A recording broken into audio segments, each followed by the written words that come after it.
So let's see, थोड़ा सा recap. कल हमने देखा था डाइक्स्ट्रास एल्गोरिथम। सो वेटेड ग्राफ अगर होता है उसमें शॉर्टेस्ट पाथ कैसे फाइंड करते हैं एक सोर्स से सारी डेस्टिनेशन के लिए, मतलब बाकी सारी नोड्स के लिए अगर शॉर्टेस्ट पाथ फाइंड करना है। ये सब कॉन्सेप्ट हमने कल देखा था। सो दोबारा नहीं देखेंगे। थोड़ी सी छोटी मोटी इसकी वो होती हैं ट्रिक्स, और you can say edge cases, corner cases, वो थोड़ी से ऐसे होते हैं कि उसको ध्यान रखना पड़ता है। उनमें से एक ये था, कल हमने स्पेशल केस अगर बी का देखा था, इफ़ यू रिमेंबर दैट, जिसमें बी था वो ऑलरेडी क्यू में प्रेजेंट था, बट उसके बाद भी हमने उसको ऐड किया क्योंकि बाद में जाके हमको बी का ही बेटर पाथ मिल गया था, राइट। एंड उसके अलावा हमारे पास इंफॉर्मेशन क्या क्या रहती है, जो प्रायोरिटी क्यू है उसके अंदर सारी नोट्स रहती हैं जो अभी तक हमने डिस्कवर कर ली हैं। उनका वेट रहता है, लाइक जिस पॉइंट पे हमने डिस्कवर करी थी उस पॉइंट पे पहुंचने तक हमारी कितनी वेट लगा था एजेस का। एंड हर नोड के साथ एक स्पेसिफिक अटैच भी रहता है। सो फॉर एग्जांपल बी के दो हैं और उन दोनों के अलग अलग वेट्स अटैच्ड हैं जितना उस पर पहुंचने में लगा था, एंड जिस इंस्टेंस पे जितना लगा था वो अटैच करके रखते हैं। एक तो ये, दूसरा जो फाइनल रिजल्ट रहता है उसमें ओवरऑल मिनिमम कैलकुलेट करके रखते हैं। सो बी का जैसे हमने अगर दोबारा डाला था तो हमको बी का बेटर वाला मिल गया है, तो हम उसको स्टोर करके रखते हैं कि हमारे पास 6 हमेशा बेटर वाला है। और एक तीसरी चीज़ विजिटेड मेंटेन करके रखते थे, जिसमें अभी तक कौन कौन सी नोड हमने प्रोसेस कर ली है वो स्टोर करके रखते थे, ताकि प्रायोरिटी क्यू में से जब दोबारा निकालें तो फिर से उसको प्रोसेस ना करें। तो इसके बाद हमने ये भी देखा था कि जो रिजल्ट होता है वो एक बार अगर एक नोड को प्रोसेस कर दिया तो वो फाइनल हो गया, फ्यूचर में कभी दोबारा वो उससे बेटर वेट नहीं मिलेगा। सो फॉर एग्जांपल सी है, अगर वो एक बार 3 प्रोसेस हो गया, लाइक उसके थ्रू जितनी नोड्स आउट गोइंग एजेस जा रही थी उनको देख लिया, तो उसको हम विजिटेड में भी ऐड करते थे और रिजल्ट में उसका फाइनल हो जाता था।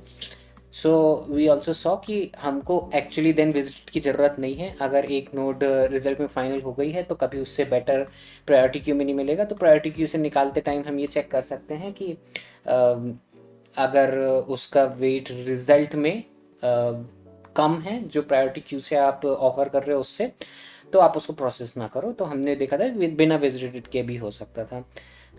लास्ट चीज़ इस रिकैप में कि एक चीज़ और हम इसमें ऐड कर सकते हैं। मान लो मेरे पास बी की दो हैं, 7 और 6, तो इसमें से मैं कम वाली जो नोड है कम वेट वाली उसको पहले निकालता हूँ और उसको प्रोसेस करता हूँ, उसको फाइनल रिजल्ट में अपडेट कर देता हूँ। तो बी अगर एक बार प्रोसेस हो गई तो उससे मिनिमम उसका मिनिमम वेट मैंने रिजल्ट में अपडेट कर दिया है। अब दोबारा जब बी आएगी तो वो ज़्यादा ही वेट लेके आएगी। तो लेट से मेरे पास मिनिमम वाली ये विजिटेड वाला नहीं होता जिससे मैं पता कर पाऊँ कि बी ऑलरेडी प्रोसेस हो चुकी है, और मैं रिजल्ट से कंपेयर भी नहीं कर रहा कि बी का जो रिजल्ट है वो ऑलरेडी कम है जो क्यू ऑफर कर रही है, ये दोनों चीज़ें नहीं कर रहा।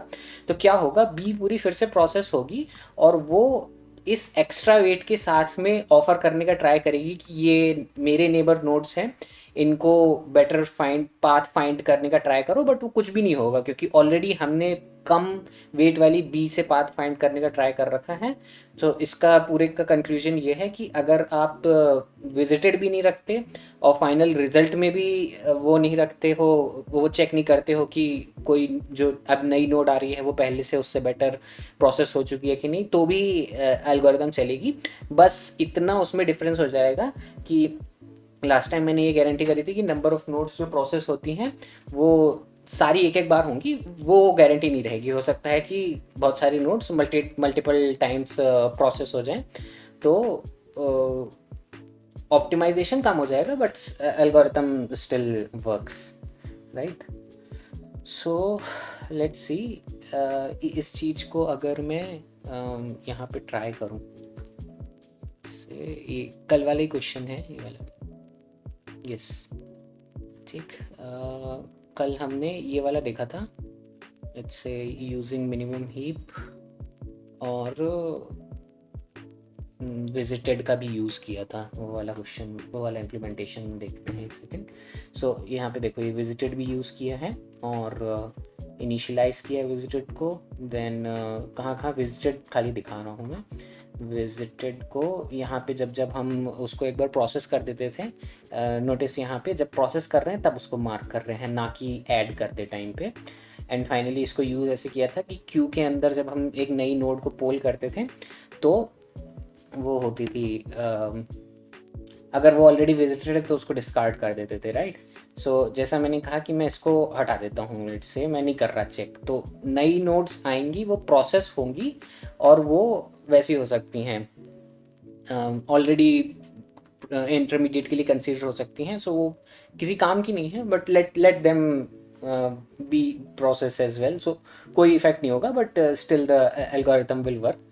सो if I run this, you see ये टेस्ट केस चल रहे हैं, बट एक बग है इसमें अभी भी, विच इज़ कि जब हम इंटरमीडिएट नोड प्रोसेस कर रहे हैं तो कल हमको ये पता था कि अगर मैं एक नोड को एक ही बार प्रोसेस करूँगा तो नंबर ऑफ नोड्स के बराबर इंटरमीडिएट निकालने से काम हो जाएगा, बट अब वो नहीं है। तो उसके लिए मेरे को ये वाला फॉर लूप चेंज करना पड़ेगा वाइल में। इसमें जब तक क्यू के अंदर है, जैसा हम बी एफ एस में करते थे, जब तक क्यू इज़ नॉट एम्प्टी तब तक रन करना है, राइट।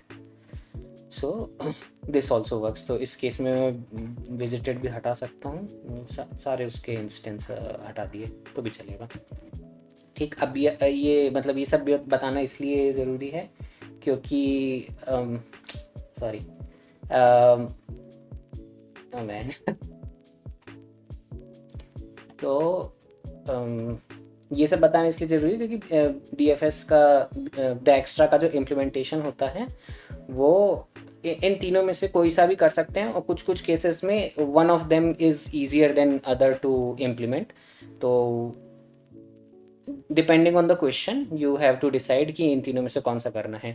तीनों डेटा स्ट्रक्चर याद रखना, विजिटेड, मिनिमम डिस्टेंस सो फार जो हम अलग से मेंटेन करके रखते हैं, और क्यू के अंदर जो एक डिस्टेंस मेंटेन करके रखते हैं। तो इसीलिए इस क्वेश्चन में मैंने तीनों कर रखे हैं कि जो नोड है अभी तक वो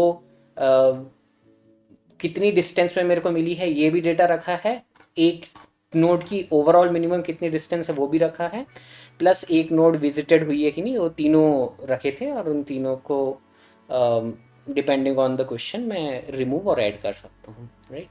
अब देखते हैं आज का क्वेश्चन, विच इज़ ग्रिड के अंदर डायग्राम। तो एग्जैक्ट डायग्राम नहीं है, उसका थोड़ा सा मॉडिफिकेशन ही है, ठीक।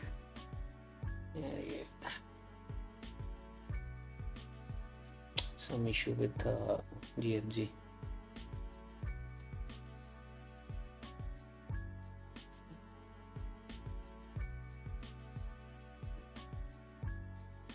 Yes. Yes. So question तो बहुत simple है, that you are given a square grid of size n, each cell of which contains an integer cost that represent a cost to travel through that cell. We need to find a path from the top left cell to the bottom right cell by which the total cost incurred is minimum. From the cell ij you can go left, right, up and down. So BFS जैसा ही है, almost सब वैसे ही है जैसे पहले BFS में देखा था। जस्ट यहाँ पे हर एक सेल की कुछ स्पेसिफिक कॉस्ट दी हुई है, तो इसलिए हम डायरेक्ट BFS नहीं लगा सकते। BFS लगाते टाइम हम नेबर सेल्स को सबको एक ही नज़र से देखते थे, तो उसके कारण उसमें कोई कॉस्ट होती नहीं थी, सिर्फ एक ट्रैवल होता था, उस वही कॉस्ट होती थी।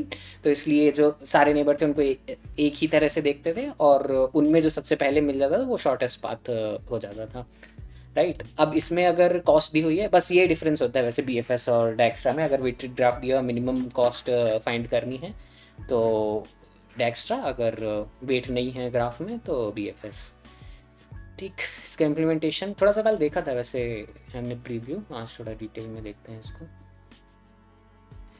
ठीक। सबसे पहले जो ट्रिवियल क्लासेस हैं उनको देख लेते हैं। तो सेल है ऑब्वियसली हमेशा वाला, इसीलिए हमने पहले BFS में ग्रिड में देखा था, लाइक क्या बोलते हैं उसको, ग्रिड इम्प्लीमेंटेशन ऑफ BFS वो देखा था पहले, उसी से मॉडिफाई करके, जैसे नॉर्मल ग्राफ से मॉडिफाई करके डायक्स्ट्रा बनाया था, नॉर्मल ग्राफ में BFS से मॉडिफाई करके डायक्स्ट्रा बनाया था, ऐसे नॉर्मल ग्रिड में BFS को मॉडिफाई करके डायक्स्ट्रा बनाएंगे। तो इस बार भी ऐसी सेल ली है, जैसे उसमें नोड के साथ डिस्टेंस ली थी, इसमें हर सेल के साथ वो ये जो कॉस्ट है ना, ये कॉस्ट सिर्फ उस सेल की नहीं है, उस सेल तक पहुंचने की कॉस्ट है। जैसे नोड के साथ डिस्टेंस लेते थे तो वो डिस्टेंस होती थी उस नोड तक पहुंचने की डिस्टेंस, वैसे ये इस सेल तक पहुंचने की टोटल डिस्टेंस है। ठीक, अब देखते हैं ग्राफ क्लास। सो एक ग्रिड अगर दिया हो तो उसमें कैसे ग्राफ वाली मेथड्स को कॉल करके यूज़ कर सकते हैं। ग्रिड अगर दिया है तो सॉरी ग्रिड अगर उन लोगों ने दिया हुआ है तो उसको मैं कंस्ट्रक्टर में पास कर दूंगा, और ऐसे क्लास लेवल वेरिएबल स्टोर करके रख लूँगा ताकि अक्रॉस द मेथड उसको बार बार पास ना करना पड़े। डायरेक्शन वाला ये हमने नहीं देखा था ना, आई थिंक कि नेबर्स कैसे निकालते हैं, हमने खुद से लिख के बनाए थे नेबर्स, तो दोनों कर सकते हैं। इस वाले इम्प्लीमेंटेशन में दूसरा तरीका देख लेते हैं। रोज और कॉलम्स ठीक ही हैं, जैसा पहले था कि ग्रिड की जितनी लेंथ है उतनी रोज, और ग्रिड ज़ीरो पहली वाली जो एलिमेंट है उसकी, उस पहली लिस्ट जो है उसकी जितने नंबर ऑफ एलिमेंट्स हैं वो कॉलम। ठीक, इनबाउंड तभी होगा जब वो पॉजिटिव है एंड ग्रिड लेंथ के अंदर है रो, एंड ऐसी कॉलम के लिए। तो ये ट्रिवियल मेथड्स हैं, जो पहले थी वही हैं, राइट। इनबाउंड एक रो सेल पे भी देख सकते हैं और रो कॉलम पे भी देख सकते हैं, वैसे एक सेल पे भी देख सकते हैं, तो उसमें कुछ नहीं किया है, खाली जो सेल के अंदर रो और कॉलम थी वो पास कर दिए इसी मेथड को। ठीक, गेट वैल्यू, एक सेल अगर दिया है तो उस पर ग्रिड में क्या वैल्यू है वो रिटर्न कर दी। अब ये छोटी छोटी ट्रिवियल मेथड बनाने का फ़ायदा ये है कि जहाँ पे अब एक्चुअल कोड लिखूँगा ना क्लाइंट साइड पे, वो बहुत रीडेबल होगा। अगर हर जगह पे मैं ये ऐसा एक्सेस करता तो बड़ा और बल्कि हो जाता है, एक एक लाइन बड़ी हो जाती है। ठीक, फर्स्ट सेल 0 0 पे जो है वो, और वो हो गया सेल, और उसकी कॉस्ट हो गई जो 0 0 लोकेशन पे ग्रिड में वैल्यू है। तो और लाइक फर्स्ट सेल पे पहुंचने में इतनी कॉस्ट लग जाएगी, राइट। ये अगेन ये कॉस्ट सिर्फ उस सेल की नहीं है, वहाँ तक पहुंचने की है। ठीक, इज लास्ट सेल कब होगा, जब वो n-1 एंड m-1 होगा। तो रो होनी चाहिए ग्रिड लेंथ -1 और कॉलम होना चाहिए ग्रिड 0 डॉट लेंथ -1। ठीक, एडजेसेंट सेल्स, ये हमने मेथड पहले जब बनाई थी तो उसमें लेफ़्ट निकालने के लिए जिस करंट सेल पे हो उसका लेफ़्ट निकालना था, उसके लिए क्या किया था, रो वैसी रखी थी एंड कॉलम को -1 किया था। तो एक छोटा सा ये ट्रिक होती है जो ये भी यूज़ कर सकते हैं कि आप हर रो कॉलम पे क्या प्लस माइनस करोगे उसको as a direction array define करके रख लो, और उसको करंट सेल पे प्लस कर दो, तो उस साइड डायरेक्शन का मेरे को सेल मिल जाएगा, राइट। सो एक एक एलिमेंट अगर इसका, जैसे एक एग्जांपल के लिए देखें 0 1, तो इसको अगर मैं सारी डायरेक्शन को एक एक करके इटरेट करूं और नेक्स्ट रो नेक्स्ट कॉलम निकालने के लिए current row and current column में वो डायरेक्शन ऐड कर दूं, तो उस साइड का मेरे को सेल मिल जाएगा। तो एक एग्जांपल के लिए देखें 0 1 के लिए, तो करंट रो में 0 ऐड होगा, तो रो में कुछ ऐड नहीं हुआ, और कॉलम में +1 ऐड होगा इसके कारण। तो ये हो जाएगी राइट साइड वाली सेल, जो करंट सेल है उसके राइट वाली, क्योंकि रो सेम रहेगी और कॉलम एक इंक्रीमेंट हो जाएगा। ऐसे ही -1 करेंगे तो लेफ्ट वाला मिल जाएगा, और रो ऊपर नीचे करेंगे जब इन दोनों केसेस में, तो वो हो जाएगा ऊपर और नीचे वाले मिल जाएंगे। +1 करने से नीचे वाला मिलेगा क्योंकि हमारा ग्रिड नीचे डायरेक्शन में है, और मतलब 0 0 इंडेक्स यहाँ पे है पहला, तो +1 करने से नीचे वाला मिलेगा, -1 करने से ऊपर वाला वो मिलेगा सेल। ठीक, और एक और चीज़ यहाँ पे जो पिछली बार हमने लिखा था उसमें मैनुअली सारे लिखे थे, अगर उन लोगों ने बोला होता कि डायगोनल वाली भी चाहिए विच इज़ +1 +1 -1 -1 +1 -1, तो वो मैनुअली लिखना और डिफ़िकल्ट हो जाता। तो उस केस में हमेशा बेटर रहता है कि ये डायरेक्शनल एरे ऐसे यूज़ करो, और फिर उसके सारे सेल्स को लाइक उसके सारे एलिमेंट को करंट सेल पे प्लस करके देख लो। तो मेरे को इस मेथड से क्या करना है, सारे एडजेसेंट सेल्स निकालने हैं। एडजेसेंट सेल्स के लिए एक लिस्ट बनाऊंगा, और जो करंट सेल है उसमें डायरेक्शन की सारे एलिमेंट्स को एक एक करके प्लस करके एडजेसेंट सेल्स में ऐड कर दूंगा, फाइनली एडजेसेंट सेल रिटर्न कर दूंगा जस्ट वन लास्ट थिंग कि जो एडजेसेंट सेल है, पहले मैंने क्या किया था जब एडजेसेंट निकाले थे कि वो सारे रिटर्न कर दिए, और जहाँ रिटर्न किए थे वहाँ पे चेक किया था कि वो इनबाउंड है कि नहीं। वो मैं यहाँ इसलिए नहीं कर सकता क्योंकि जब मेरे को नया सेल बनाना है तो उसमें उसके रो और कॉलम के साथ में उसकी जितनी उस सेल तक पहुंचने की कॉस्ट लगी वो भी बताना है, और वो मैं तभी बता सकता हूँ जब वो एलिमेंट इनबाउंड होगा। सिर्फ इसलिए मेरे को इनबाउंड मेथड यहीं पे कॉल करनी पड़ेगी। तो वो वाला चेक जो हमने बाद में लगाया था वो मेरे को पहले ही करना पड़ेगा कि जो एडजेसेंट सेल है वो सिर्फ इनबाउंड वाले ही बना के भेजो, तो मेरे को एटलीस्ट अब वहाँ बच जाएगा जहाँ क्लाइंट साइड है। तो अम, अब जो नेक्स्ट सेल एडजेसेंट सेल्स में बना रहा हूँ उसमें कॉस्ट कितनी होगी, वो होगी करंट सेल में पहुंचने तक की जितनी कॉस्ट लगी है प्लस जो एडजेसेंट सेल है उसकी एक्चुअल कॉस्ट। तो ये भी ट्रिवियल ही है अगेन कि नेक्स्ट सेल पे जाने की कॉस्ट कितनी होगी, करंट सेल तक आने की कॉस्ट प्लस नेक्स्ट सेल की कॉस्ट। तो ये ही मीनिंग था जो मैंने पहले भी बताया था कि जो कॉस्ट है किसी भी सेल के अंदर वो सिर्फ उसकी खुद की कॉस्ट नहीं है, वो उस तक पहुंचने की कॉस्ट है, और वो मिलेगी जिस सेल तक आप पहुंचे हो वो प्लस जो नेक्स्ट सेल की कॉस्ट है वो।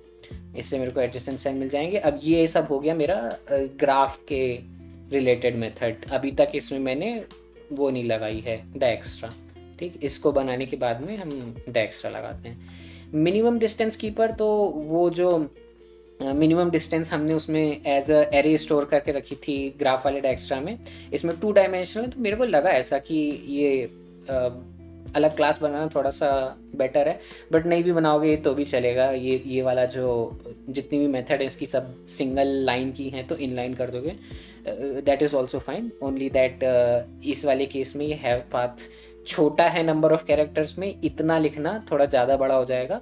जस्ट ये छोटे से कैवियट के कारण you can take the decision कि बनाना है कि नहीं। अब फाइनली हम डायएक्स्ट्रा रन करते हैं ग्रिड के ऊपर, ठीक। ग्राफ रिसीव करेंगे वो एज इट इज स्टोर कर देंगे। Minimum distance keeper overall minimum distance maintain करके रखेगा हर सेल की और क्यूब। तो अभी तक तो ये सेम चल रहा है जैसा पहले था, ठीक। शॉर्टेस्ट पाथ का कंस्ट्रक्टर के अंदर सिर्फ ग्राफ पास किया and then finally shortest distance find करने की एल्गोरिथम स्टार्ट करेंगे। तो इनिशियलाइजेशन करने पड़ेंगे थोड़े थोड़े से। ये ग्राफ वैसे ये वाला करने की ज़रूरत नहीं है क्योंकि ये मैंने कंस्ट्रक्टर में पहले कर दिया था। मिनिमम डिस्टेंस को इनिशियलाइज करेंगे, ये भी आई थिंक कंस्ट्रक्टर के अंदर ही कर सकते हैं, बट चलो ठीक है जैसा रहने दो। क्यू इनिशियलाइज करेंगे। So this is again similar to जो ग्राफ में डायएक्स्ट्रा देखी थी। प्रायोरिटी क्यू बनाएंगे, सबसे कम कॉस्ट वाली मेरे को पहले चाहिए, सो मिन हीप ऑन कॉस्ट मैंने बनाई है अपनी प्रायोरिटी क्यू। यहाँ पे क्यू के अंदर फर्स्ट सेल ऐड किया क्योंकि क्वेश्चन की रिक्वायरमेंट थी टॉप लेफ्ट सेल से बॉटम राइट जाना है। एंड अगेन ये उन लोगों ने बॉटम राइट डेस्टिनेशन बता दिया। तो एक चीज़ और अभी बता देता हूँ कि जब हम अपनी डायएक्स्ट्रा को रन कर रहे होंगे, जहाँ पे भी मेरे को बॉटम राइट सेल मिलेगा तो सबसे पहली बार जब वो मिलेगा तो जो भी उस तक पहुँचने की कॉस्ट थी वही मेरी मिनिमम होगी। सो इसलिए if the current cell which I am polling 1 by 1 is the last cell, if it is the last cell that means मैंने क्यू में से अभी जो सेल पॉप किया है एज अ इंटरमीडिएट, वो अगर लास्ट सेल के बराबर हो गया दैट मीन्स उससे मैं और आगे की ट्राई करूँगा, बट उस सब की ज़रूरत है नहीं मेरे को, क्योंकि मेरे को जो पहुँचना था वो मेरा फाइनल होने वाला है। फाइनल होने वाला है मतलब वो प्रोसेस होके रिजल्ट को फाइनलाइज कर देगा। तो दैट मीन्स कि जितनी भी मेरे को उस फाइनल सेल की कॉस्ट मिली है वो मैं रिटर्न कर सकता हूँ कि टॉप लेफ्ट से बॉटम राइट आप जा सकते हो। तो लास्ट सेल अगर मिलता है जहाँ पे, वहाँ पे you can return the minimum distance which you have find so far, right? And Q के अंदर फर्स्ट सेल ऐड किया, देन मिनिमम डिस्टेंस में अपडेट कर दिया जो फर्स्ट सेल है उस तक पहुंचने की कॉस्ट कितनी होगी, जो फर्स्ट सेल के अंदर वो है एलिमेंट तो 9 है, तो वो 9 यहाँ पे मिनिमम डिस्टेंस के अंदर भी मेंटेन करके रख दिया, ठीक। दो चीज़ें हम मेंटेन करके रख रहे हैं अगर याद हो कल जैसा, एक लेफ्ट साइड में जो रिजल्ट था जो ओवरऑल मिनिमम मेंटेन करके रखता था, और दूसरा जो क्यू के अंदर हर नोड के साथ अटैच्ड वाला डिस्टेंस होता था, वो हैं दोनों यहाँ पे। ये फर्स्ट सेल जैसे मैंने फैच किया है ना, तो ये फर्स्ट सेल 0 0 और 0 0 पे जो एलिमेंट है वो दोनों फैच करके दे रहा है, और जो मिनिमम डिस्टेंस है उसमें भी मैंने वही किया है। तो इसकी जगह पे मैं ऐसे है ना graph dot first cell dot cost भी रख लेता तो भी वो सेम ही होता। बट अब हम एक्चुअल एल्गोरिथम रन करने स्टार्ट करते हैं। तो ये सब हो गया इनिशियलाइजेशन। अब क्यू जब तक एम्प्टी नहीं है तब तक मैं एक एक करके पोल करूँगा एक एक एलिमेंट को, और उस एलिमेंट को, उस सेल को मैं कंसीडर करूँगा एज अ इंटरमीडिएट, लाइक उस सेल के थ्रू नेक्स्ट जितनी नई सेल्स पे जा सकते हैं उन, वो अगर बेटर हैं अभी तक जो मिली है उससे, तो उनको क्यू में ऐड कर देंगे। सो ये वाला पार्ट बता दिया कि अगर जो करंट सेल है वो लास्ट सेल के बराबर हो गया तो हमें मिल गया है हमारा आंसर, वहाँ से रिटर्न कर सकते हैं। Otherwise process that cell, process means अब प्रोसेस तो हज़ारों बार देख चुके हैं, प्रोसेस करना मतलब उसकी नेबर्स को कंसीडर करना। तो प्रोसेस करने के लिए एक सेल को क्या करेंगे, उसके नेक्स्ट सेल कंसीडर करेंगे कि करके, नेक्स्ट सेल क्या है, एडजेसेंट सेल, जो मैंने मेथड ग्राफ के अंदर बना दी थी, लेफ्ट राइट अप डाउन वाले। और अगर उनको ऐड करना चाहिए, एंड ये करने की कंडीशन है जो भी, वो देखते हैं 2 मिनट में, क्योंकि उसकी मैंने दूसरी मेथड बना रखी है। बट अगर हम उसको ऐड करना चाहिए तो एक तो उसको क्यू में ऐड करेंगे, और दूसरा उसकी मिनिमम डिस्टेंस अपडेट कर देंगे। अपडेट कर देंगे मतलब अगर वो जो नई वाली आई है उसके साथ में ऐड कर देंगे। सी यहाँ पे मैंने ये चेक नहीं किया कि जो नई वाली है वो कम हो तभी अपडेट करें, क्योंकि वो शुड ऐड सेल के अंदर चेक हो रहा है। बट अगर वो चेक पास हो गया है कि नई वाली जो कॉस्ट आई है वो बेटर है, तो उसको मिनिमम डिस्टेंस में डायरेक्टली डंप कर दो, वहाँ पे दोबारा चेक करने की ज़रूरत नहीं है। ठीक, अब शुड ऐड सेल मेथड को देखें तो कब हमें नया सेल ऐड करना चाहिए, तो एक करंट सेल जिसको मैं प्रोसेस कर रहा हूँ उसके सारे नेबर्स हैं, वो कब मैं ऐड करूँगा, जब या तो उन तक पहुँचने का अभी तक कोई भी पाथ नहीं था, या फिर उन तक पहुँचने का जो पाथ था वो लंबा था, लाइक उस तक पहुँचने की कॉस्ट ज़्यादा थी कंपेयर टू इस करंट सेल के थ्रू जाने की। तो वही ये कंपैरिजन सेम है जो हमने कल देखा था।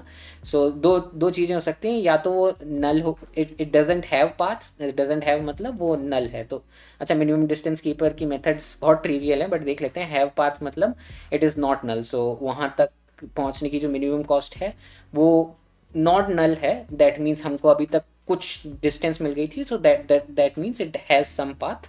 एक तो ये अपडेट करने के लिए खाली जो भी सेल आप बोल रहे हो उसको न्यू वैल्यू के साथ में असाइन कर दिया, और गेट करना, सो ये दोनों तो गेटर और सेटर हैं। कोई सेल अगर दिया है तो मिनिमम डिस्टेंस उसकी बता सकते हैं और अपडेट कर सकते हैं। ठीक, हाँ, जब ऐड कर रहे हैं तो एक करंट सेल आया है जिसका नेबर सेल को कंसीडर किया जा रहा है ऐड करने के लिए, तो वो कब होगा, या तो नेक्स्ट सेल तक पहुंचने की कोई डिस्टेंस थी ही नहीं, या वो अगर थी तो वो नई वाली जो कॉस्ट आई है उससे ख़राब थी, लाइक उससे ज़्यादा थी। तो उसको एक सेकंड देखते हैं, इसको आई थिंक मैं रिफैक्टर भी कर दूंगा तो और बेटर दिखेगा। तो जो नेक्स्ट सेल है जिसको मैं ऐड करने के लिए कंसीडर कर रहा हूँ, उसकी डिस्टेंस जो है, मिनिमम डिस्टेंस कीपर जो ओवरऑल मिनिमम मेंटेन करके रखता है, that is more than reaching to the current cell plus going to the next cell. अगर उससे ज़्यादा है दैट मीन्स एक नया राउट मिल गया है जो बेटर है अभी तक जो मिले हैं उनसे। सो इस केस में आप मिनिमम डिस्टेंस को भी अपडेट कर दो,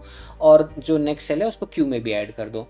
एक चीज़ मैं इसको है ना थोड़ा सा बेटर कर सकता हूँ, कल जो मैंने लिखा था ना इम्प्लीमेंटेशन, उसमें बेटर थी, जो कि इस तरह से है, इंट न्यू कॉस्ट। तो इसको हम अगर न्यू कॉस्ट बोलें ना तो ये और ज़्यादा बेटर होगा रीड करने के लिए, विच इज़ न्यू कॉस्ट। और यहाँ पे भी ये वाला जो एक्सप्रेशन है, ये वाला, this is new cost, it is same as new cost. New cost means अभी जो करंट सेल पे आए हैं उसके थ्रू नया पाथ जो मिला है, दैट अगर वो बेटर है अभी तक जो ओल्ड कॉस्ट थी उससे, तब आपको ऐड करना है। ठीक, आइडिया सब सेम ही है इसमें, बस वही 3 चीज़ें हैं जिसमें you have to play around, which is visited मैंने यहाँ नहीं लिया, क्योंकि यहाँ पे मैंने जो फाइनल रिजल्ट है खाली उससे कंपेयर करके देखा है कि जो नई वाली डिस्टेंस आपको मिल रही है वो बेटर है, तभी क्यू में ऐड करना है। ठीक, लेट्स से इसमें और कुछ नहीं है। अगेन आई विल एम्फेसाइज कि अगर मॉड्यूलर लिखो, प्रोसेस सेल की अलग मेथड बनाओ, मिनिमम डिस्टेंस कीपर की अलग रखो, तो कोड क्लीन रहेगा। नहीं तो ये वाला जो कोड है ना, it will get a lot of बल्की, उसमें बहुत सारी ऐसी इंफॉर्मेशन लिखी रहेगी which is hard to read. But अगर अच्छी मेथड्स बनाई हैं with good variable name, so it's easier to read. ये most of the code is looking like English, like English में उसका इम्प्लीमेंटेशन लिखा हुआ है। लेट मी सी, शायद मेरे पास पुराना वाला इम्प्लीमेंटेशन होगा, जिसमें डिफ़िकल्ट है पढ़ना, तो ये वाला पढ़ना डिफ़िकल्ट होता है कि क्या चल रहा है इसके अंदर, बहुत सारे ऑपरेशंस हो रहे हैं, नेक्स्ट कैलकुलेट करने का ऑपरेशन भी यही है, so better not to write like this. ठीक, okay, I stop for a second, let's see थोड़ा सा इसका मॉडिफाइड वर्जन, ये वाला। सो ये क्वेश्चन है that you are given a zero index 2D integer array grid of size m by n, each cell has one of two values, 0 represent an empty cell, 1 represent an obstacle that may be removed। तो बस ये इतना सा difference है इसमें। इससे पहले जब हमने BFS में देखा था तब हमने देखा था कि आप को सोर्स से डेस्टिनेशन पे जाना है और ये बताना है पाथ एग्जिस्ट करता है कि नहीं, जो ऑब्स्टेकल्स हैं वो वहीं रहेंगे, उनको आप हटा नहीं सकते। तो उस केस में तो हमने BFS रन कर दिया था सीधे। बट इन्होंने अभी कहा है you may move up down left and right which is same as usual, return the minimum number of obstacles that you have to remove so that you can move from the upper left corner to the bottom right. ये requirement भी same है। तो बहुत similar है जो अभी तक questions देखे हैं, BFS ऑन ग्रिड देखा था और जो अभी जस्ट डायक्स्ट्रा वाले देखा उनसे। ओनली डिफरेंस यहाँ पे ये है कि instead of giving the cost जैसा प्रीवियस क्वेश्चन में थी, उन लोगों ने 0-1 कॉस्ट दी है। तो आई मीन जैसा क्वेश्चन में हमको मिनिमाइज करना था वैसे ही यहाँ पे भी मिनिमाइज ही करना है। लाइक ये पिछले वाले क्वेश्चन का सब क्वेश्चन ही है ऑलमोस्ट कि उसमें कोई भी नंबर कॉस्ट हो सकती थी, यहाँ पे कॉस्ट खाली 0-1 है और उसमें से वंस जो आएंगे उनको मिनिमाइज करना है। ठीक, तो आई वुड से ये सिंपलर ही है पिछले वाले क्वेश्चन से।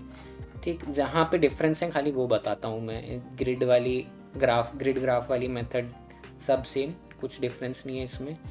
जीरो स्टार्ट भी सेम है, डेस्टिनेशन निकालना भी सेम है, एडजेसेंट सेल ये सब सेम है, हाँ सेल भी सेम है, ऑलमोस्ट एवरीथिंग इज सेम। सो एक चीज़ और इसमें यहाँ पे कि वैसे मैंने बोला है कि यू कैन री use the classes that you make, but मैंने जब स्टार्ट किया था ना तो मैं उनको बार बार लिखता था जब तक वो नेचुरल नहीं हो गई, लाइक फिर मिस्टेक्स होनी बंद हो गई। तो एक टाइम पे ऐसा लगता है कि you are just doing the duplicate work, that time you can also stop. But अगर प्रैक्टिस करनी है और मिस्टेक्स होती हैं नया लाइक सेम चीज़ को इम्प्लीमेंट करने में दूसरी बार में, तो do it your self. But अगर ऐसा टाइम आ जाता है कि अभी तो हर बार सही ही हो रहा है तो then you can start copy pasting from the previous question. ठीक, नीचे का सब सेम था, डायक्स्ट्रा यहाँ पे रन कर रहे हैं, विजिटेड लिया है। सो अगेन यहाँ पे मेरे को विजिटेड लेने की ज़रूरत नहीं थी, मैं अगर मिनिमम से कंपेयर करके करता तो भी वो हो जाता सेम। कांस्टेंट रख लिए ब्लैंक और ऑब्स्टेकल के, ग्राफ सेम है, विजिटेड को इनिशियलाइज की सेम किया है। क्यू में मैंने यहाँ प्रायोरिटी क्यू बनाई है, अगेन सिमिलर टू जो पिछले वाले क्वेश्चन में थी, किसी भी सेल तक पहुँचने की कॉस्ट उसके साथ में अटैच्ड रहेगी। ठीक, यस, एंड फिर हम विजिट करना स्टार्ट करते हैं टॉप लेफ्ट से, ये भी सेम है, तो इसके अंदर हम डायक्स्ट्रा ही रन करेंगे। स्टार्ट सेल जैसे प्रोवाइड किया तो उसको क्यू में ऐड किया, उसको विजिट कर दिया मार्क करके। जब भी किसी नोड को ऐड किया है तभी वहाँ पे मार्क विजिट कर दिया। वैसे भी फर्स्ट वाली नोड तो जैसी जाती है वैसी हो जाती है, तो यहाँ पे तो कुछ था नहीं ऑर्डर, बट हाँ। सो क्यू के अंदर जब तक एलिमेंट है तब तक हम इटरेट करेंगे, एक सेल निकालेंगे अगर वो डेस्टिनेशन है। तो पिछली बार ये मैंने अगर याद हो मिनिमम डिस्टेंस कीपर से निकाला था, और इस वाले में मैं जो सेल निकाला है उससे निकाल रहा हूँ। तो ऐसा इसलिए क्योंकि मिनिमम डिस्टेंस कीपर के अंदर वो वैल्यू जाती वही है जो करंट कॉस्ट के अंदर हो, और इसमें जब मैं पहली बार मिल रहा हूँ उससे तभी मैंने अपडेट कर दिया, तो जो कॉस्ट है वो ही फाइनल सेल की भी कॉस्ट रहेगी। ठीक है, छोड़ दो इसको, एक दोनों में से एक याद कर लेना, वो ही you can continue. Process cell जो करेंट सेल है उसको मैं वो करूँगा, प्रोसेस करना स्टार्ट करूँगा। प्रोसेस करना वही है हमेशा वाला, नेबर्स को कंसिडर करो, अगर विजिटेड नहीं है तो ऐड कर दो। ठीक,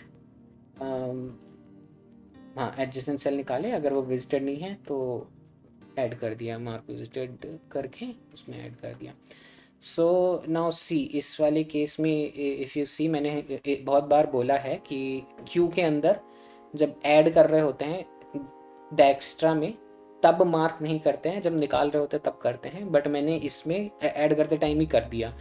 क्यों किया है ऐसा? क्योंकि जो 0-1 वाला इम्प्लीमेंटेशन होता है डैक्स्ट्रा का, उसमें चल जाता है, दोनों चल जाते हैं। अगर वो बाहर निकालते टाइम करोगे तो भी वो चलेगा, बट ना करो तो बेटर है। डैक्स्ट्रा वाला एक कंसिस्टेंट इम्प्लीमेंटेशन रखो, so that will be better.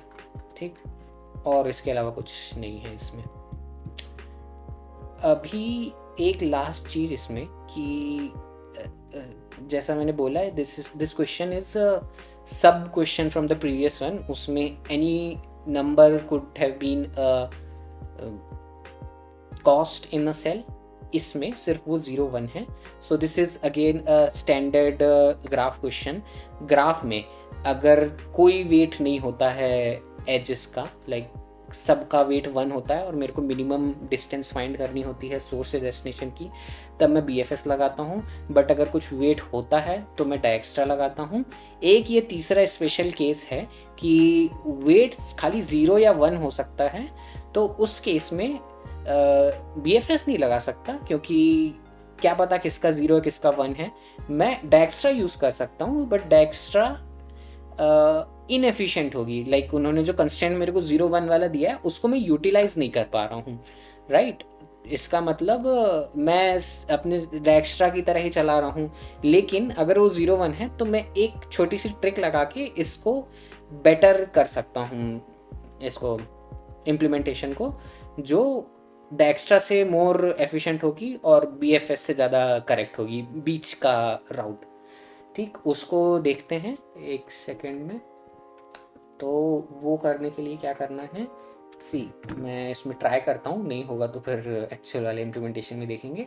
तो आप प्रायोरिटी क्यू लेने की जगह सिर्फ नॉर्मल क्यू लो, similar to BFS, and then queue नहीं होती है, एरेडी क्यू लेना पड़ेगा। ये बताया ना काफ़ी बार वैसे कि क्यू इंटरफेस है तो उसको रेफरेंस की तरह ले सकते हैं, बट इनिशियलाइज करना है तो कोई सा इम्प्लीमेंटेशन लेना होगा। एरेडी क्यू ले सकते हैं या लिंक लिस्ट भी ले सकते हैं, बट वो इनएफिशिएंट होती है, तो एरेडी क्यू बेटर है।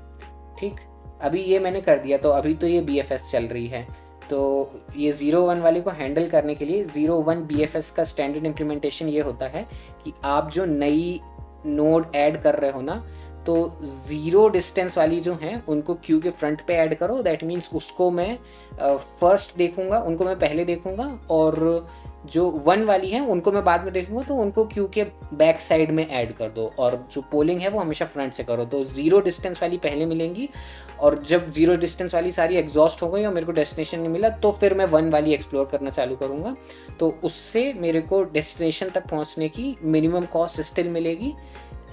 आइडिया खाली इतना है कि क्यू में 0 डिस्टेंस वाली आगे ऐड करनी है, 1 डिस्टेंस वाली क्यू के बैक साइड में से ऐड करनी है, पीछे से, राइट। सो ये दोनों करने के लिए मैं डायरेक्ट क्यू में जब ऐड करता हूँ तो मेरे पास खाली डॉट ऐड मेथड रहती है, बट मेरे को दोनों साइड से ऐड करना है, तो मेरे को डबली एंडेड क्यू चाहिए, जिसका रेफरेंस होता है DQ।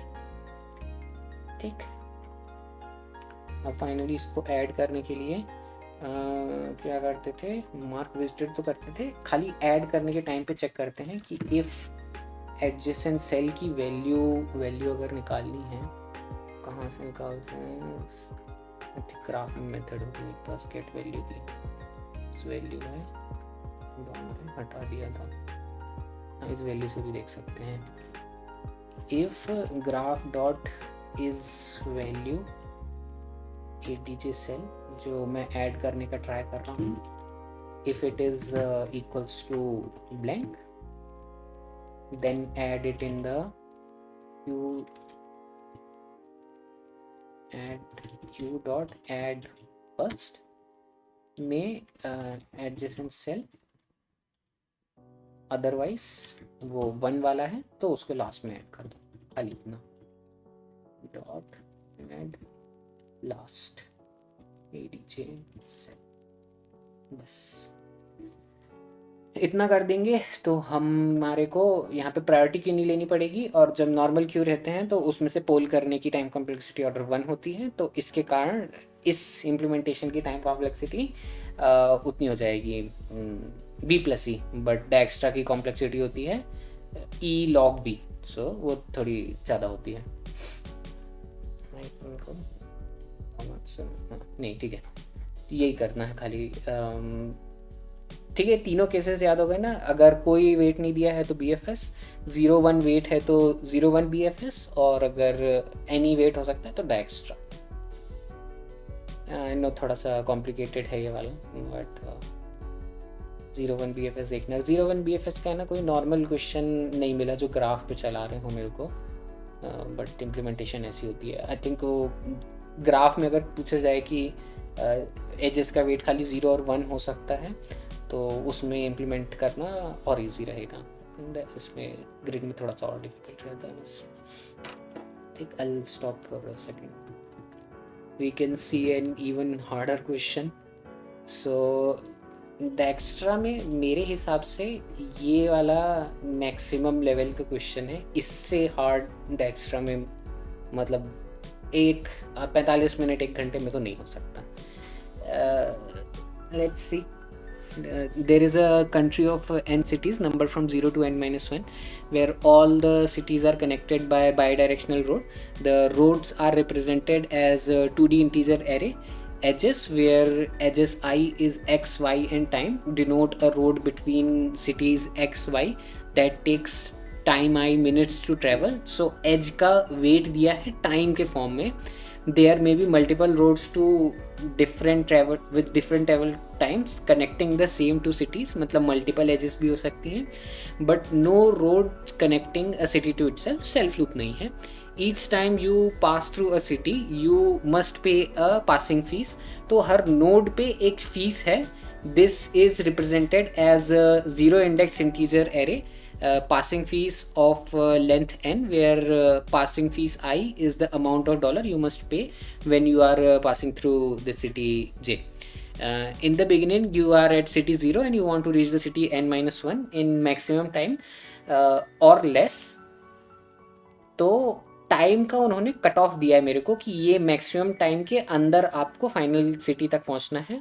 The cost of your journey is the summation of passing fees for each city that you pass through at some moment of your journey including the source and destination city. तो source and destination पे भी कुछ कुछ cost है तो वो भी देनी पड़ेंगी. किसी सिटी से निकलते हो तो सबसे पहले अपनी सिटी में एक टोल आ जाता है ना, तो वो भी इसलिए सोर्स और डेस्टिनेशन का भी है, और जिसमें एंटर कर रहे हो फाइनली उसमें भी देना ही पड़ेगा. Given the max time, edges, passing fees, return the minimum cost to complete your journey or -1 if you cannot complete it within the max time minutes. See, अब प्रॉब्लम ये है ना इस क्वेश्चन में, 2 पैरामीटर हैं और दोनों को अगर वो ऑप्टिमाइज करने बोलते दोनों मिनिमाइज करो तो वो नहीं हो सकता था, एक तो कॉम्प्रोमाइज़ करना ही पड़ेगा. तो इसलिए उन्होंने क्वेश्चन ऐसा दिया है, एक के लिए कट ऑफ है टाइम का और दूसरे को मिनिमाइज करना है. अभी हम दोनों में ग्रीडी भी नहीं कर सकते कि लेट्स से मैंने कॉस्ट मिनिमाइज़ करने का ट्राई किया तो मैं सबसे कम कॉस्ट वाली सिटीज़ पे जा रहा था, बट उनके राउट्स लंबे थे तो उसके कारण मैं मैक्स टाइम के अंदर नहीं पहुंच पाया. सो आई कैन नॉट रिपोर्ट -1 क्योंकि हो सकता है एक एक्स्ट्रा कॉस्ट वाला पाथ था जिसमें टाइम कम लगता था, तो भले ही कॉस्ट ज़्यादा थी बट मैं मिनिमम टाइम के अंदर पहुंच गया. एंड वही उनको मिनिमम टाइम के अंदर जितनी कॉस्ट मिनिमम हो सकती है वो चाहिए है, तो कॉस्ट पे ग्रीडी या कॉस्ट पे डायरेक्शा चलाना नहीं चलेगा. लेट्स से मैंने टाइम पे मिनिमम करने का ट्राई किया तो मैं मिनिमम टाइम वाले राउट से जा रहा था बट उसमें कॉस्ट बहुत ज़्यादा थी, और उन्होंने लेट्स से मेरे को 100 मिनट्स दिए ना, हाँ 100 मिनट्स दिए हुए थे और मैं मिनिमम टाइम वाले पे जा रहा था. मैं 30 मिनट में पहुंच गया डेस्टिनेशन पे क्योंकि मैं मिनिमम टाइम वाले में जा रहा था, बट इसमें कॉस्ट मेरे को 500 लग गई. और वहाँ पे एक दूसरा राउट ऐसा एग्जिस्ट करता था जो 30 की जगह मेरे को 70 मिनट में ले जाता, तो टाइम ज़्यादा लग जाता बट उसमें कॉस्ट मिनिमम होती. और उन्होंने ये तो बोला ही नहीं है कि जो टाइम लिमिट है उसके अंदर भी टाइम को मिनिमाइज़ करना है. वो आप मिनिमम टाइम के अंदर मैक्सिमम टाइम के अंदर कितना भी टाइम लगाओ, that I don't care, you just give me उस मैक्सिमम टाइम के अंदर की मिनिमम कॉस्ट, राइट. तो उन दोनों को मेरे को ऑप्टिमाइज करना है यहाँ पे, that's why this question is difficult. ठीक, ये तो हो गए गलत तरीके. अब देखते हैं एक्चुअली फाइनली क्या कर सकते हैं हम. तो तो आइडिया इसका थोड़ा ऐसा रहेगा कि मैं कॉस्ट को मिनिमाइज़ करना है तो उसके लिए तो मैं डायक्स्ट्रा लगाता हूँ। फिर दूसरी चीज़, जैसा मैं क्यू के अंदर एक सिटी को पुश कर रहा था ना, तो मैंने उसके साथ में उसकी कॉस्ट भी रख रखी थी कि जिस भी राउट से आप इस सिटी तक आए हो वो कॉस्ट मैंने क्यू के अंदर रखी हुई है उस नोड के साथ में, और डुप्लीकेट आती थी तो उनको भी मैं मेंटेन करके रखता था उसी क्यू के अंदर। बट इस टाइम पे मैं उस कॉस्ट के साथ में एक टाइम भी मेंटेन करके रखूंगा कि आप दो रूट के थ्रू आए, आपको एक से कुछ C1 कॉस्ट लगी, दूसरे से C2 कॉस्ट लगी, और एक राउट जो C1 था उससे T1 टाइम लगा, दूसरे से T2 टाइम लगा, तो मैं दोनों को मेंटेन करके रखता हूँ। मैं पहले ट्राई करूँगा कि जो कम कॉस्ट वाला है उसको पोल करके राउट फाइंड करने का ट्राई करूँ, बट अगर वो नहीं होता है देन मैं दूसरे वाले जो हायर कॉस्ट है उस पर जाके ट्राई करूँगा राउट फाइंड करने का, और उसमें जो टाइम होगा वो हो सकता है बेटर हो सकता है ना भी हो, बट मैं उसको बाद में ट्राई करूँगा। तो कॉस्ट पे मैंने ऑर्डरिंग लगा दी कि कम कॉस्ट वाले मैं पहले कंसीडर करूँगा, और टाइम को जस्ट मैं मेंटेन करके रखते चल रहा हूँ कि हो सकता है जो दूसरा ज़्यादा कॉस्ट वाला है उससे मेरे को कम टाइम लग जाए, राइट। एक चीज़ तो ये, दूसरी चीज़ ये कि जब मैं क्यू में एंटर करता हूँ तो मैं ये कंसीडर करता था कि मैं क्यू में एंटर तभी करूँ कि मेरे को बेटर कॉस्ट मिल रही है, या तो मैं विजिटेड मेंटेन करके रखता था या फिर फाइनल रिजल्ट से कंपेयर करता था। तो इस बार मैं वो दोनों नहीं देखूंगा, उसकी जगह मैं तीसरी चीज़ देखूंगा कि जो हायर कॉस्ट मेरे को मिल रही है वो मेरे को पता है क्यू में से बाद में बाहर निकलेगी, क्योंकि मैं प्रायोरिटी क्यू में कॉस्ट पे सॉर्ट करके रख रहा हूँ। वो वाला पार्ट में दिखा देता हूँ एक सेकेंड में। ये जो प्रायोरिटी क्यू है इसके अंदर मैं कॉस्ट पे तो मेंटेन करके रख रहा हूँ अपने प्रायोरिटी क्यू को कि कम कॉस्ट वाला पहले निकलेगा, तो बाद की कॉस्ट वाला जो आएगा जो हायर कॉस्ट वाला है उसको मैं तभी कंसिडर करूंगा जब वो बेटर टाइम लेके आया होगा। लाइक उसमें जो टाइम है वो कम होना चाहिए। देखो आप मेरी प्रायोरिटी क्यू में से बाद में निकल रहे हो तो पहले तो मैं उसको वैसे डिस्कार्ड कर देता था कि पहले ही मैं एक नोड को कंसिडर कर चुका हूँ फॉर द मिनिमम पाथ, और उसको मैं फाइनल रिजल्ट में अपडेट कर चुका हूँ। बट इस केस में बाद में अगर कोई सेम नोड आ रही है जो मैं पहले यूज़ कर चुका हूँ तो भी मैं उसको कंसिडर करूँगा, बट वो तभी जब उस नोड का जो टाइम इस बार लग रहा है वो पहले जो मैं देख चुका हूँ उससे कम है। ठीक, आई नो बहुत डिफ़िकल्ट है ये, बट एक बार इम्प्लीमेंटेशन देखते हैं तो आई होप उससे थोड़ा क्लियर हो, और नहीं भी हो तो still fine. Like it takes a lot of time to solve just this one question, but this is like the hardest level, so इससे ज़्यादा डिफ़िकल्ट कुछ नहीं मिलेगा। ठीक, एजेस हैं, सो ये हमेशा वाली हैं, डेस्टिनेशन है, और एक एज का डेस्टिनेशन है, और टाइम है जो डायक्स्ट्रा में हम हमेशा से रखते हैं वही वाला है। अब एक सिटी है, ये हमने नोड डिस्टेंस रखी थी तो उसमें हमने खाली नोड का नंबर रखा था और वो रखा था कॉस्ट टू रीच हियर। सो इस केस में कॉस्ट टू रीच हियर तो रखा ही है, प्लस उसके साथ में टाइम टू रीच हियर भी रखा है। सो ये दोनों है ना क्यूमुलेटिव हैं, किसी सिटी की इंडिपेंडेंट कॉस्ट और टाइम नहीं है, ये होंगी time to reach that city and cost to reach that city. ठीक, ये हो गए हमारे डेटा क्लासेस। अब हम देखते हैं कि डायक्स्ट्रा ग्राफ वाला जो क्लास है वो ऑलमोस्ट सेम है। एडजेसेंसी लिस्ट बनाई है, एक सेकेंड होल्ड करना। सो एडजेसेंसी लिस्ट बनाई है, उसमें हर नोड के लिए उसकी एजेस हैं। दूसरी चीज़ पासिंग फ़ीस है, तो ये मेरे को एज इट इज़ स्टोर करके रखनी है। उन लोगों ने एक पासिंग फ़ीस दी हुई है, एजेस दी हुई हैं और मैक्सिमम टाइम दिया है, तो एजेस से एडजेसेंसी लिस्ट बनाने बहुत बार देख चुके हैं। जो पासिंग फ़ीस है उसमें कुछ नहीं है स्पेशल। सो एक सेकेंड, मैक्सिमम टाइम को बाद में कंसिडर करूँगा। ये जो मैंने ग्राफ बनाया पहले इसको देखते हैं क्लिक करके, डायक्स्ट्रा वाला ये वाला इम्प्लीमेंटेशन बाद में देखेंगे। तो जो ग्राफ बनाया है उसमें मैंने एजेस पास करी और पासिंग फीस पास करी, मैक्स टाइम नहीं किया है। एजेस जब पास करी हैं तो ये वाला मेथड है ना, तो ये जब एजेस सारी ऐड करता हूँ, ये हम देख चुके हैं पहले। जस्ट दैट कि पासिंग फीस जो पास करी है ना उसको एज इट इज़ वो कर दिया, स्टोर करके रख लिया पासिंग फीस के अंदर। ठीक, एक चीज़ तो ये, दूसरी चीज़ ये कि नंबर ऑफ़ नोड्स कितनी है वो उन्होंने हमें दिया नहीं है। हर क्वेश्चन में यूजुअली देते हैं एजेस के साथ में, क्योंकि कितनी नंबर ऑफ़ एजेस है उससे मैं नंबर ऑफ़ नोड्स निकाल सकता, तो वो एक एन दे देते हैं। बट इस केस में इसलिए नहीं दिया क्योंकि पासिंग फीस की जितनी लेंथ है ना वो एग्जैक्टली एन के बराबर ही होगी। ये लिखा हुआ passing fees is equals to length N. तो इससे मेरे को निकालना पड़ेगा नंबर ऑफ़ नोड्स कितनी है। जहाँ यहाँ पे मैंने पास किया था तो उसकी जितनी लेंथ है वो वाला कंस्ट्रक्टर मैंने कॉल किया है ग्राफ एन का, तो ये एन नोड्स के साथ मेरे ग्राफ को इनिशलाइज कर देता है।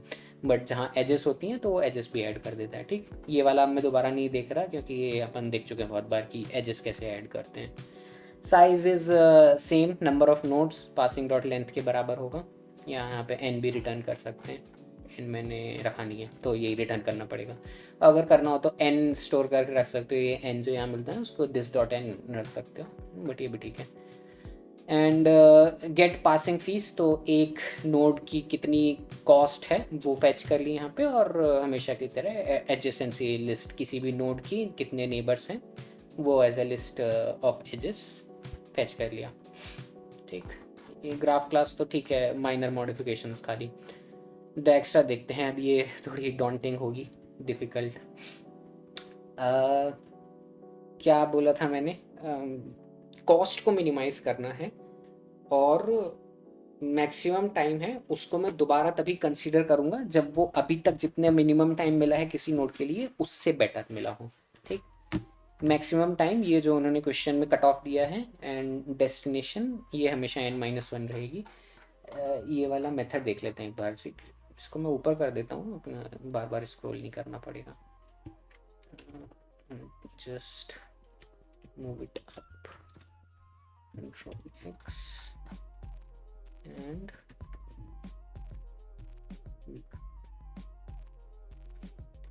ठीक। अब हाँ, तो डेक्स्ट्रा जो मैंने वो बनाई है क्लास, उसके कंस्ट्रक्टर में सिर्फ ग्राफ पास किया है। ये वाला है ना थोड़ा सा वो है good coding quality practice wise, कि एक क्लास बना लो जिसमें आप इनिशियल डेटा जो चेंज नहीं होगा सिर्फ वो पास करो कंस्ट्रक्टर में, और उसके बाद उसकी क्वेरी मेथड बनाओ कि उस ग्राफ के ऊपर कितना भी मिनिमम टाइम और सोर्स और डेस्टिनेशन पे आप क्वेरी कर सकते हो। तो इसीलिए यूजुअली ऐसा यूज़ होता है, एक डेक्स्ट्रा का एक ऑब्जेक्ट बनाते हैं, उस पर ये मिनिमम टाइम को कितनी भी बार कॉल कर सकते हैं। ठीक, तो मिनिमम फीस निकालने के लिए क्या क्या कंडीशंस हैं, सोर्स और डेस्टिनेशन, ज़ीरो और n-1 उन्होंने क्वेश्चन में दिया था, और इस मैक्स टाइम के साथ में मेरे को मिनिमम फीस चाहिए, तो ये मैंने पास किया हुआ है मिनिमम फीस मेथड में, और यहाँ पे उसको रिसीव किया है। मैक्सिमम टाइम जितनी भी कट ऑफ लिमिट है मेरी, सोर्स और डेस्टिनेशन। ठीक, कंस्ट्रक्टर के अंदर कुछ नहीं किया, खाली इसको इनिशियलाइज़ किया है। बाकी ये मैंने अपने डेक्स्ट्रा रन करने के लिए ये तीनों वेरिएबल्स रखे हैं जिनको मैं मिनिमम फीस के अंदर इनिशियलाइज़ करूँगा। मिनिमम फीस के अंदर जो प्रायोरिटी क्यू बनाई मैंने, जैसा मैंने बोला था कि वो कॉस्ट पे मिनिमम रहेगी, क्योंकि मेरे को कॉस्ट पे डेक्स्ट्रा चलाना है। मिनिमम कॉस्ट मैं पहले निकालूंगा। ठीक, पहले मैं कॉस्ट को मिनिमाइज़ करने का ट्राई करूँगा और फिर दूसरी चीज़ देखूँगा कि बेटर टाइम मिल रहा है कि नहीं। मिनिमम टाइम एक वो है, कट ऑफ है, उसको एज इट इज़ असाइन कर दिया, और सेम डेस्टिनेशन, क्योंकि डेस्टिनेशन नीचे जाके किसी मेथड में चेक करना होगा तो उसको क्लास लेवल वेरिएबल डिफाइन कर दिया। ये दोनों कांस्टेंट रहेंगे, कभी चेंज नहीं होंगे, तो इसलिए it's good to have them as class level variables. And then minimum time ये वो होगा हर नोड के लिए, अभी तक मैंने कितना मिनिमम टाइम देखा हुआ है ये यूज़ होगा। ये चेक करने के लिए एक नोड जो बाद में आ रही है पहले एक बार कंसीडर हो चुकी है, और उसकी कॉस्ट जो थी वो ऑब्वियसली पहले बेटर थी क्योंकि वो प्रायोरिटी क्यू में से निकल के आई थी, तो पहले वाली कॉस्ट बेटर रही होगी। तो अब जो दोबारा आ रही है तो वो इस मिनिमम टाइम से बेटर होनी चाहिए, तभी उसको मैं ऐड करूँगा। ठीक, 2 मिनट में बस पहुँच रहे हैं यहाँ तक तो क्लियर हो जाएगा। फर्स्ट सिटी जो ज़ीरो है वो उसमें क्या क्या चीज़ें होंगी। सिटी के अंदर मेरे को चाहिए था नोड का नंबर विच इज़ SRC, मेरे को चाहिए थी कॉस्ट टू रीच देयर, सो वो हो गई passing fees of the source city. ये भी नॉन ज़ीरो होगी क्योंकि फर्स्ट सिटी की भी कॉस्ट कुछ हो सकती है, वो भी पे करनी है। Time to reach the first city zero, क्योंकि वहीं से स्टार्ट कर रहे हैं तो अभी तक कोई एज एक्सप्लोर नहीं करी है, तो टाइम ज़ीरो रहेगा, और यहाँ से हमने स्टार्ट कर दिया, क्यू के अंदर ऐड कर दिया, और उसके बाद मैंने रन करी है अपनी एल्गोरिथम जो अब डेक्स्ट्रा और द एक्स्ट्रा का मॉडिफिकेशन है, BFS नहीं है इसमें। ठीक, मिनिमम फीस फाइंड करनी है। मिनिमम फीस फाइंड करने के लिए क्या क्या किया है, जब तक क्यू एम्प्टी नहीं हो जाती करेंट सिटी निकालो, एक सिटी को निकालो। वो सिटी अगर उस सिटी तक पहुंचने का टाइम ऑलरेडी मैक्स टाइम से ज़्यादा हो गया, वो कट ऑफ के बाहर हो चुकी है, तो वो हमारे किसी काम की नहीं है। तो अब ये वाली सिटी को एक्सप्लोर करना, उससे आगे मिनिमम कॉस्ट ढूंढना, वो सब कुछ नहीं करना है।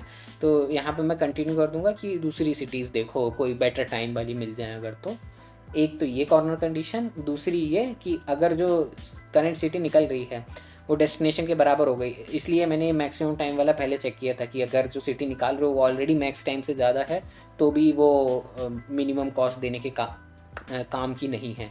बट अगर नहीं है ऐसा और अब आप एक डेस्टिनेशन सिटी पे पहुंच गए हो, तो अब इस सिटी पे जो कॉस्ट लगी थी पहुंचने की, वो सबसे पहली बार क्यू में से निकल रही है और वो ही मिनिमम होगी। तो यहाँ से मैं रिटर्न कर सकता हूँ करेंट सिटी पे पहुंचने तक की जितनी भी कॉस्ट लगी है।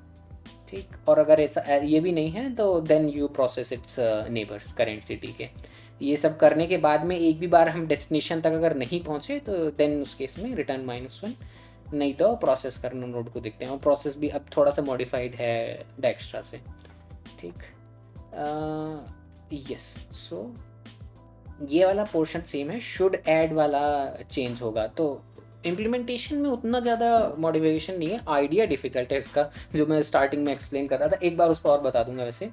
तो अब एक करंट सिटी है और उसकी जो नीबरिंग एज है उसको ऐड करना है।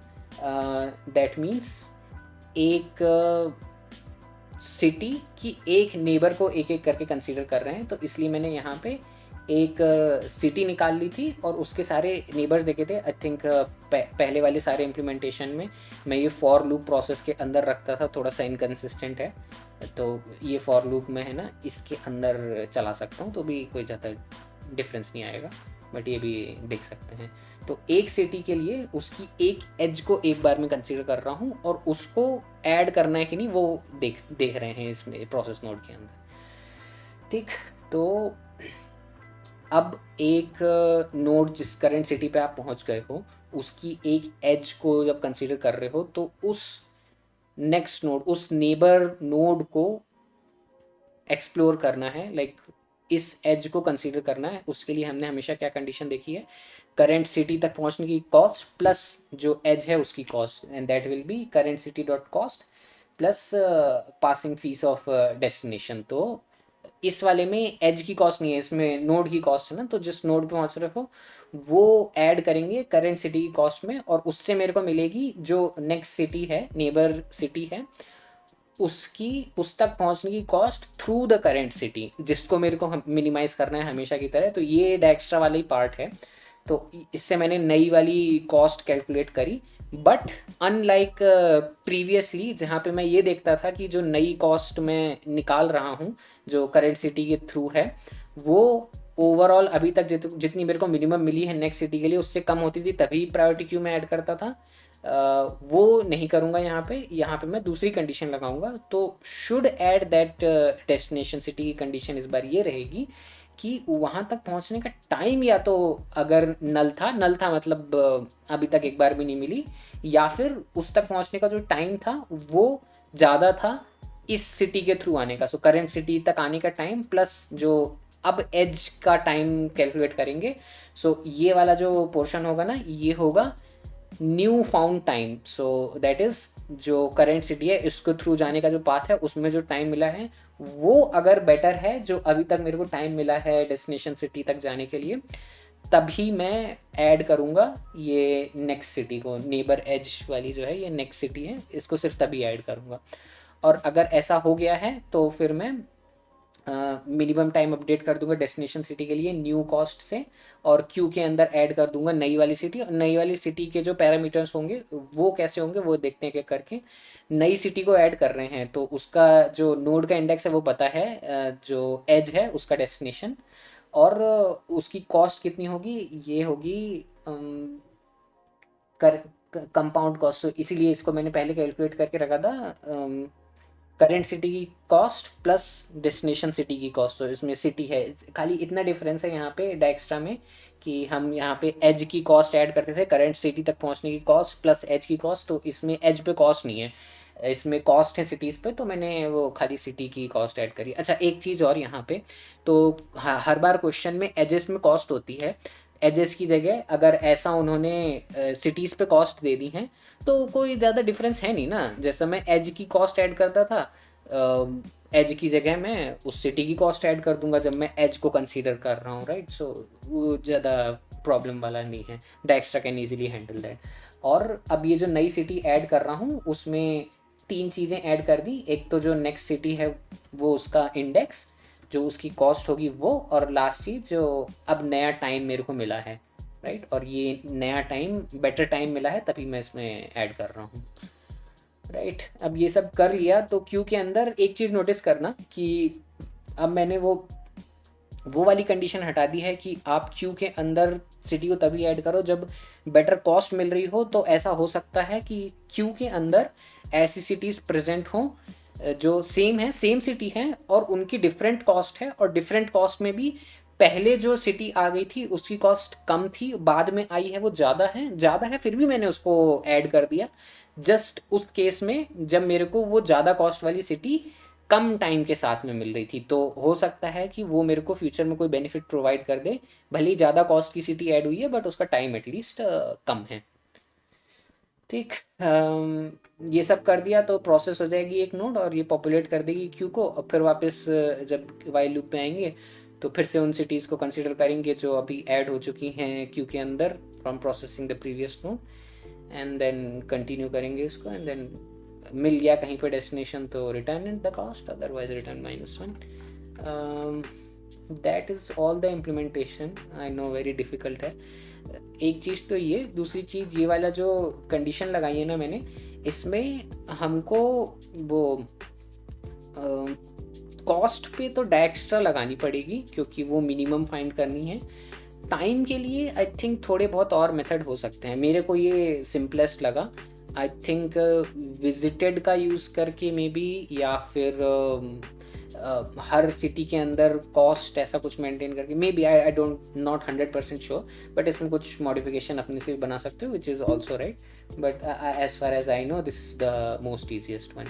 थोड़ा सा ये ट्रिकी इसीलिए है क्योंकि मैं जो कॉस्ट रख रहा हूँ सारी एजेस के अंदर वो तो सिर्फ एक जगह पे प्रेजेंट है, बट जो टाइम रख रहा हूँ ना वो थोड़ा सा इसलिए कॉम्प्लिकेटेड है कि एजेस पे टाइम है वो तो एजेस का है, ठीक है। सिटी पे जो टाइम है ना वो सिटी तक पहुंचने का टाइम है, जब उस सिटी को एक्सप्लोर किया था तब, वो डिफरेंट है ये मिन टाइम से। ये मिन टाइम ओवरऑल अभी तक उस सिटी का जितना मिनिमम मिल पाया है वो है, और हर सिटी के अंदर का जो टाइम रहता है वो उस सिटी को जब एक्सप्लोर किया था तो जितने टाइम में मिली थी वो मेंटेन करके रखता है, राइट। और मिनिमम टाइम रखता है ओवरऑल अभी तक मिनिमम कितना मिला है, और सिटी के अंदर का टाइम रखता है कि जब उस सिटी को एक्सप्लोर कर रहे थे तब वो किस टाइम पे मिली थी, ठीक। तो इसलिए थोड़ा सा ये कॉम्प्लिकेटेड है। आई एम नॉट श्योर अभी ये मैंने वैसे बहुत सारे इटरेशन के बाद में इसको इस वर्जन तक पहुंचाया था कि ये ईजियर हो। आई नो ये बहुत डिफिकल्ट है but still this is the easiest I could have come it down to, but future में आई विल ट्राई कि और थोड़ा ईजी हो जाए एंड अंडरस्टैंडेबल हो जाए, देन लेट यू नो, ठीक। एक सेकेंड में ये वाला पोर्शन छोड़ देता हूँ स्क्रीन पे, stop here. See so I think ये बहुत डिफ़िकल्ट क्वेश्चन है, इसको एक्स्ट्रा हार्ड कैटेगरी देनी चाहिए एक तो, बट इसके अलावा ये जो क्वेश्चन हमने देखे ना उस उनका थोड़ा सा कॉम्बिनेशन ये वाला है। आई थिंक मिनिमम एफर्ट नहीं, ये नहीं, ये तो मीडियम है, यस ये वाला। तो try this question. So you are given m cross n matrix of grid, अभी ये सॉल्व नहीं कर रहा, खाली क्वेश्चन बता रहा हूँ। वेयर ईच सेल इज 0 और एम्प्टी, आई थिंक इससे पता चल गया होगा 0 1 BFS कहीं तो आएगा। You can move up down left and right in 1 step, return the minimum number of steps to walk from upper left corner to the bottom right corner. अभी इन लोगों ने मिनिमम ऑब्स्टेकल रिमूवल नहीं पूछा है, इन्होंने नंबर ऑफ स्टेप्स मिनिमम करने को बोले हैं, given that you can eliminate at most के ऑब्स्टेकल्स. तो टाइम कट ऑफ की तरह इन्होंने ऑब्स्टेकल रिमूवल्स का कट ऑफ दिया हुआ है, एंड वो कट ऑफ के अंदर रह के स्टेप्स को मिनिमाइज करना है. तो this is a very good question to tie it all together, which we have everything which we have seen so far. So I'll strongly recommend trying this one, and I know difficult to bahut hai, unlikely to pass in the first try, but give it time. I would say कि इसमें अगर 3-4 दिन भी लगते हैं ना, still take it and try to make it accepted. ठीक.